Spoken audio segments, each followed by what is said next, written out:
ఒక్క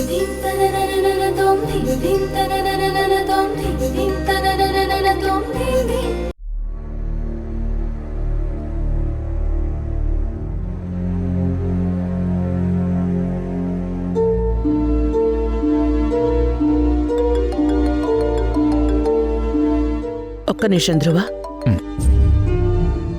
good morning madam. Good morning. ఇక్కడ situation మొత్తం కంట్రోల్ తప్పింది. వర్కర్స్ జీతాలు ఇవ్వట్లేదని స్ట్రైక్ చేస్తున్నారు. ప్రతి ఒక్కళ్ళు స్ట్రైక్ అంటే ఎలా? 2 వీక్స్ ముందు నోటీస్ ఇవ్వాలి కదా. ఇచ్చారు మేడం. నేను కూడా మీకు ఫ్యాక్స్ చేశాను. సరే, ఆపడానికి ఏదైనా ఛాన్స్ ఉందా? వాళ్ళకి రాజీవ్ సార్ చెప్తే ఆగుతారు మేడం.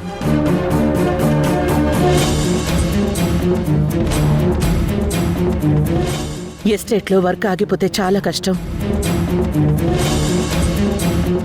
ఇప్పుడు పరిస్థితుల్ని చూస్తుంటే రాజీవ్ రాకుండా ఏది సెట్ అయ్యట్లేదు.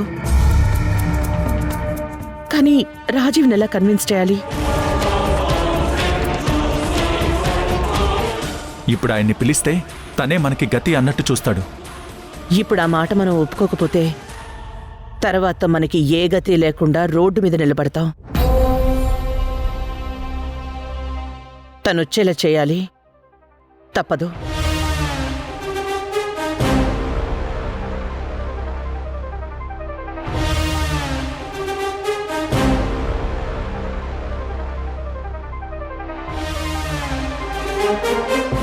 మేడం, రాజీవ్ సార్ వచ్చారు మేడం. రమ్మని చెప్పు. Okay madam.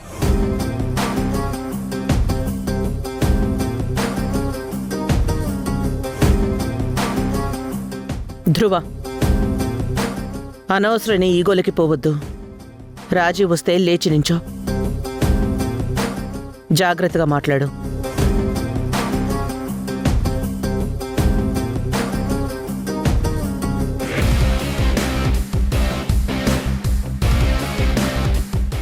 రా రాజీవ్, బాగున్నావా?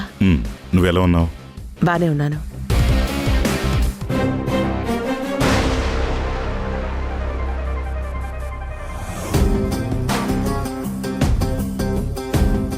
నేనే నిన్ను చాలాసార్లు కాల్ చేసి కలుద్దాం అనుకున్నాను. నువ్వే రావడం చాలా ఆనందంగా ఉంది. మల్లిక, నీతో కొంచెం పర్సనల్గా మాట్లాడాలి. చెప్పు రాజీవ్.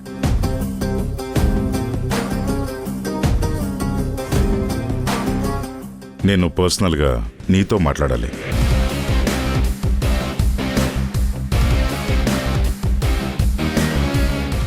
ధ్రువ, వెళ్తానమ్మా. నా కోసం, నా కంపెనీ కోసమే కదా నువ్వు ఇంత కష్టపడుతుంది. నీకోసం వెళ్తాను.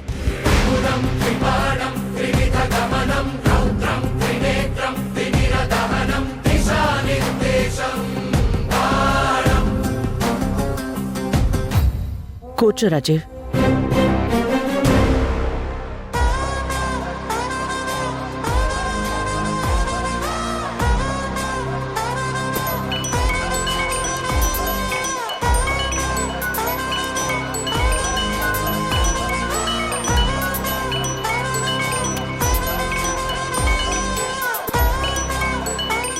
వసుంధరా, వసుంధరా,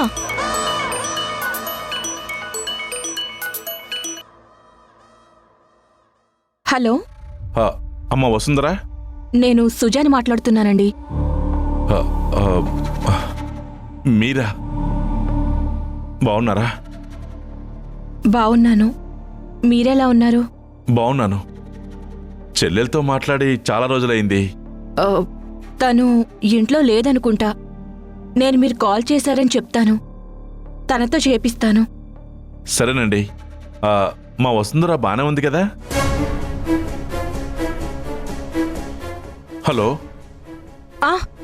సూర్య గారు. ఏంటండి ఏం మాట్లాడటం లేదు? మా వసుంధర అక్కడ బానే ఉంది కదా? చెప్పాను కదండి, వసుంధర బానే ఉంది. నేను మళ్ళీ కాల్ చేస్తాను. నాకు కొంచెం అర్జెంట్ పనుంది. ఏమనుకోకండి. భలేవారండి. జాగ్రత్త. ఉంటానండి.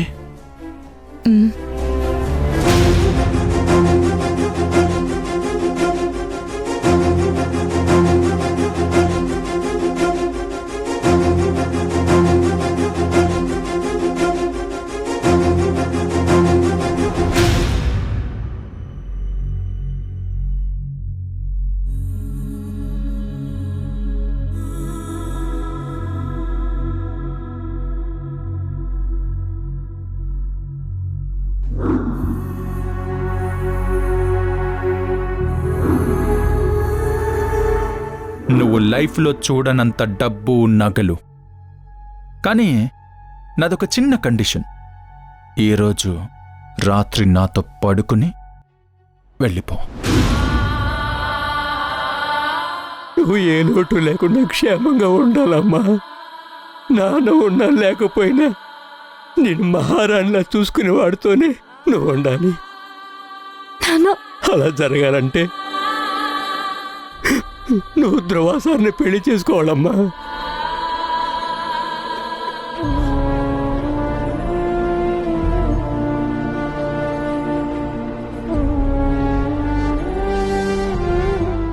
వసుంధరా, నిన్ను ఎలా ఓదార్చాలో నాకు అర్థం కావడం లేదు. అసలు పొద్దున్న రాజీవ్ సార్ విడాకుల గురించి చెప్పినప్పుడు నాకేమీ అర్థం కాలేదు. మా అందరి ముందు ధ్రువ సార్ నీతో బాగున్నారు కదా. పెళ్లికి ముందు నన్ను కూడా అందరి ముందు అలాగే నమ్మించారు. నేను కూడా నమ్మాను. ఇలా అవుతుందని కల్లో కూడా అనుకోలేదు వసుంధరా. ఈ ఇంటికొచ్చిన మొదటి రోజు కోడల్ని అవ్వాలన్న కోరిక లేదు. ఇప్పుడిలా జరుగుతుందన్న నిరాశ లేదు. నా జీవితంలో సంతోషం ఎక్కువసేపు ఉండదు సుజా. అది నాకు బాగా తెలుసు. కాకపోతే నింద మోసుకొని వెళ్ళాలని లేదు. నన్నుగా పంపిస్తే చాలు. నీకు సూర్య గారు ఫోన్ చేశారు. నేనే లిఫ్ట్ చేసి మాట్లాడాను. అన్నయ్యకి ఇక్కడ జరిగేవేమైనా చెప్పావా? చెప్పలేదు వసుంధరా. కాని ఈరోజు కాకపోతే రేపైనా ఈ విషయం తెలిసే తీరుతుంది. అప్పుడు కనీసం చెప్పలేదని బాధపడతారు. చాలా మందికి రేపటి కోసం అన్నయ్య నిలబడ్డారు. ఆ అడుగు రేపేంటో తెలియని నా కోసం ఆగిపోకూడదు. మొన్ననే వ్యాపారం మొదలు పెట్టానని ఫోన్ చేశారు. చెప్పాల్సిన సమయం వచ్చినప్పుడు నేనే చెప్తాను. అప్పటి వరకు తెలియనివ్వకూడదు సుజా.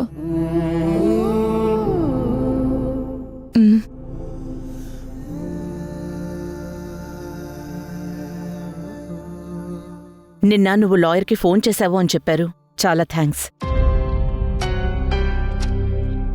తిరిగి కంపెనీలో జాయిన్ అవ్వు రాజీవ్. ఈ భారాన్ని ఒంటరిగా మోయలేకపోతున్నాను.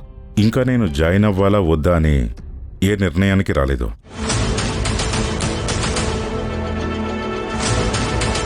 కంపెనీలో ప్రతాప్ ఇంపోజ్ చేసిన రూల్స్ ప్రకారం నడుచుకుంటే నేను ఆలోచిస్తాను. నేనే రూలు చేంజ్ చేయలేదే. అలా అని అమలు కూడా పరచలేదు. ప్రతాప్ రాసిన దాని ప్రకారం మీ కుటుంబంలో ప్రతి ఒక్కళ్ళు ఈ కంపెనీలో బోర్డ్ ఆఫ్ మెంబర్స్ అయి ఉండాలి. వసుంధరని కూడా నువ్వు బోర్డ్ ఆఫ్ మెంబర్గా అనౌన్స్ చేస్తేనే నేను వస్తాను.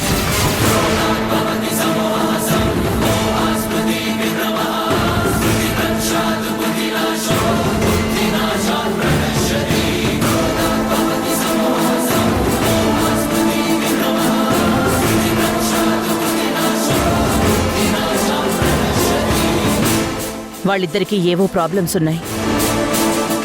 బహుశా అది డివోర్స్ వరకు వెళ్ళొచ్చు. వెళ్ళొచ్చా? వెళ్ళారా? డివోర్స్ పేపర్ మీద వసుంధర సైన్ చేసిందా? లేదు. అయితే ఇంకా తను మీ ఫ్యామిలీలో అమ్మాయే. తన పేరు అనౌన్స్ చేసి పిలువు. ఈ కంపెనీకి అంతకు ముందు కన్నా కూడా రెట్టింపు వైభవం తెచ్చే బాధ్యత నేను భుజాన వేసుకుంటాను. నిర్ణయం నీదే.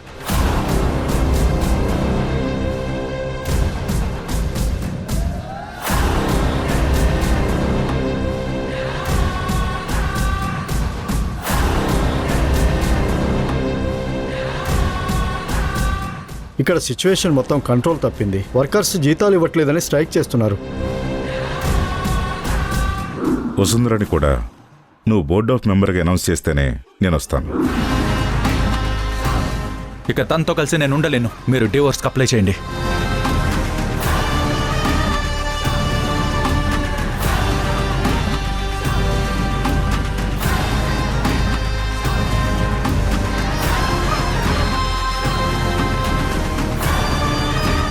కోర్టులో ఇంకా మన కేసులు చాలా పెండింగ్లో ఉన్నాయి. ఇంకొంచెం టైం తీసుకోండి.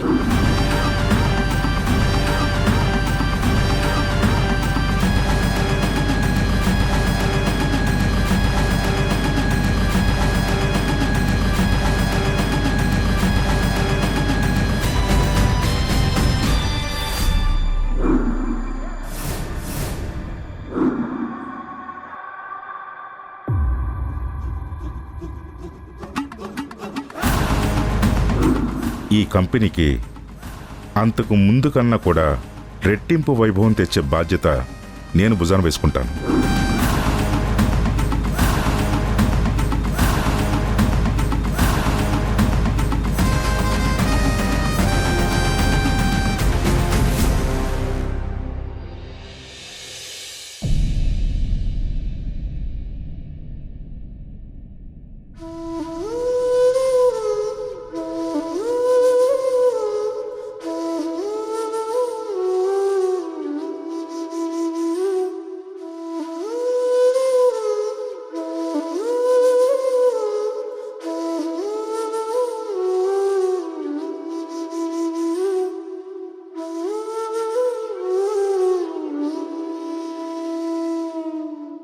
నువ్వు విడాకులు ఇవ్వాలని నిర్ణయించుకున్నావా?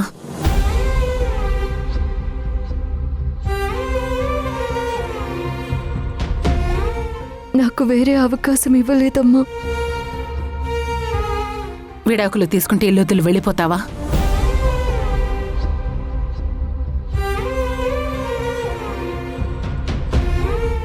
నాకు వేరే దారి లేదమ్మా.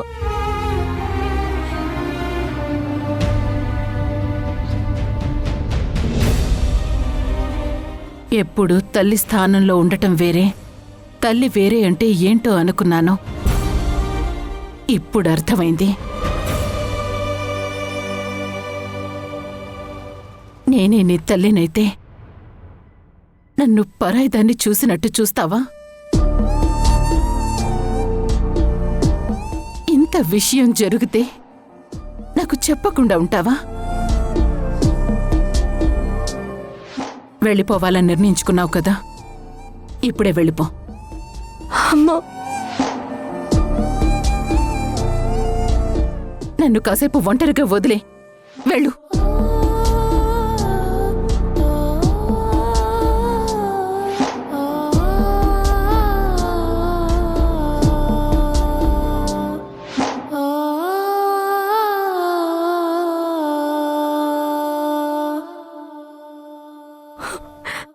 అమ్మా,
అది రాజీవ్ పెట్టిన కండిషన్. మరి నువ్వేం చెప్పావమ్మా? నేనింకా ఏం చెప్పలేదు.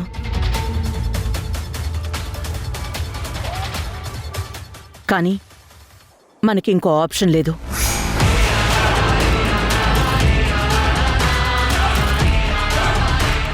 రాజీవ్ ఇప్పుడు ఈ కంపెనీలోకి రావాలి అంటే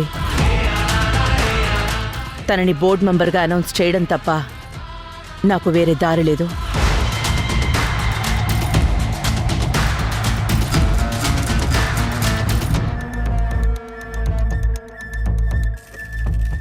నేను డివోర్స్ ఇవ్వాలనుకున్నప్పుడు అది మన ఫ్యామిలీ మెంబర్ ఎలా అవుతుంది? అవ్వనప్పుడు బోర్డు మెంబర్ని చేయాల్సిన అవసరం ఏముంది? అసలు రాజు అంకుల్ని కంపెనీకి వద్దనుకుంటే సరిపోతుంది. అసలు ఏ ప్రాబ్లం ఉండదు కదా. అవును, అప్పుడసలు మన కంపెనీకి భవిష్యత్తే ఉండదు. అమ్మా, నన్ను నమ్మమ్మా. ధ్రువ, ఇప్పుడు నేను ఎవరిని నమ్మలేను. ఆఖరికి నా నీడని కూడా.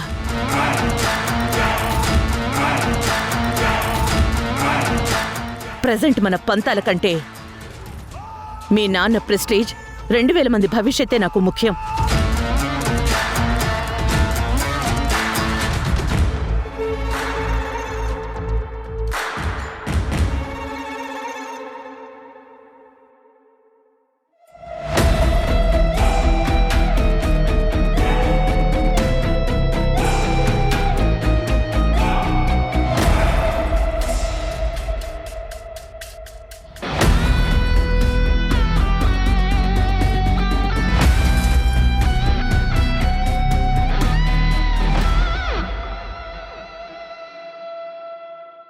నైని, గ్రీష్మ గోల్లో తనుంది. తనకు కావాల్సింది రివెంజ్. ఓకే, హెల్ప్ చేస్తున్నా. దానివల్ల మనకేదో చేయి తడుస్తుంది, కానీ పెద్ద ఉపయోగం లేదు. అంటే మన గురించి మనం ఆలోచించుకోవాలి. మనకి డబ్బులు కావాలి. మనం చదివిన చదువులకి ఉద్యోగాలు వచ్చే ఛాన్సే లేదు. మనకున్న ఆప్షన్ ధ్రువానే. వాడి దగ్గర నుంచి డబ్బులు లాగాలి. దీనికి ప్లాన్ చేశాను. ధ్రువతో బిజినెస్ అన్న నాటకం ఆడి బ్యాంకు నుంచి లోన్ తీసుకొని ఆ డబ్బులు నొక్కేద్దాం. హా? అయ్యో, ముద్దొచ్చేస్తున్నా. ధ్రువ కూడా బిజినెస్ చేయాలి అంటున్నాడు. మనకది చాలా కలిసొచ్చే విషయం. వాడొక ఎమోషనల్ ఫూల్. కొంచెం ట్రిగ్గర్ చేస్తే చాలు మనకి ప్రాణాలైనా ఇచ్చేస్తాడు. ప్రాణాలని మనమేం చేసుకుంటాం, కానీ పేపర్స్ మీద ధ్రువాని సిగ్నేచర్ చేయమని అడుగుదాం. ఇప్పుడు మనం అడిగితే వాడేదైనా చేస్తాడు.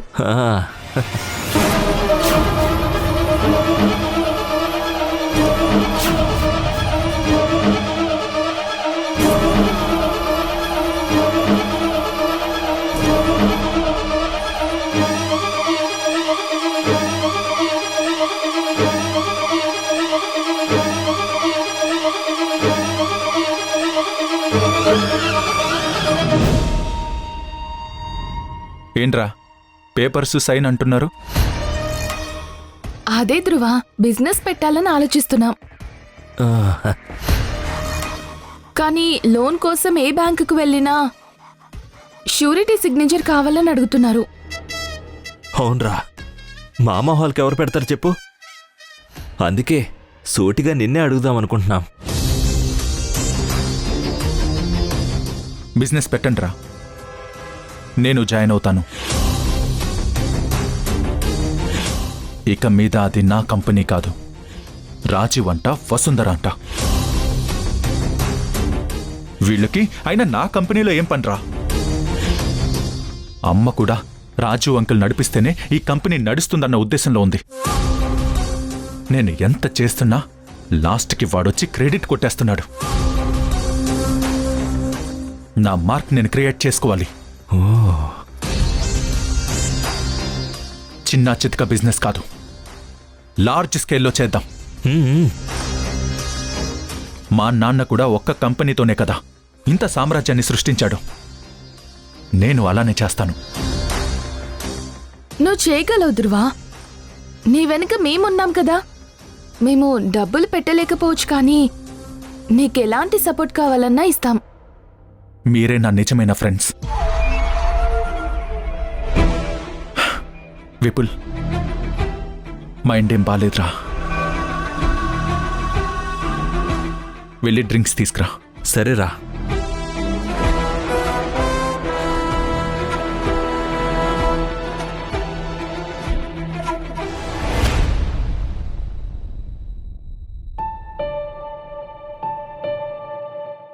కృష్ణయ్య ఇన్ని కష్టాలని ఓర్చుకుంటుంది కేవలం నందితమ్మ కోసమే.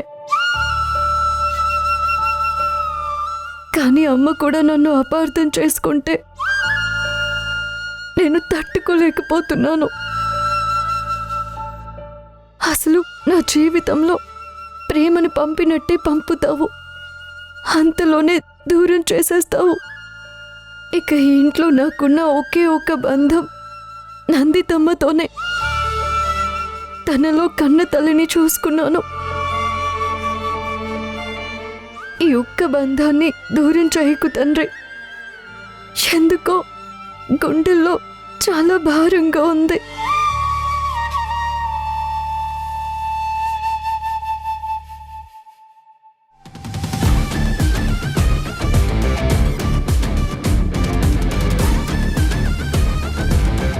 అసలు ఆ వసుంధరని ఇంట్లో చూడడం భరించలేక కంపెనీకి వెళ్తున్నాన్రా. ఇప్పుడు అది కంపెనీలోకి ఎంట్రీ ఇస్తుందా? బోర్డ్ ఆఫ్ డైరెక్టర్గా. అప్పుడు అది గెలిచినట్టు నేను ఓడిపోయినట్టు కదా.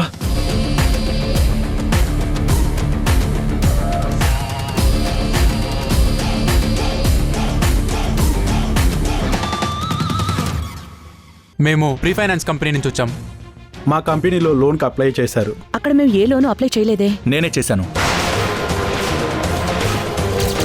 నా సొంత బిజినెస్ పెట్టాలనుకుంటున్నాను. వావ్, నన్ను అడిగి వసుంధరని ఇంటికి తీసుకొచ్చావా? ఇప్పుడు నాకు చెప్పే షూరిటీ సైన్ పెట్టావా? ఈ నిమిషం ఆ బ్యాంక్ ఎంప్లాయీస్ ముందు తల కొట్టేసినట్టు అనిపించింది కదా. అమ్మమ్మా, సారీ అమ్మా. ఎన్నిసార్లు ధ్రువ? నేనే ఇంట్లోంచి వెళ్ళిపోతాను.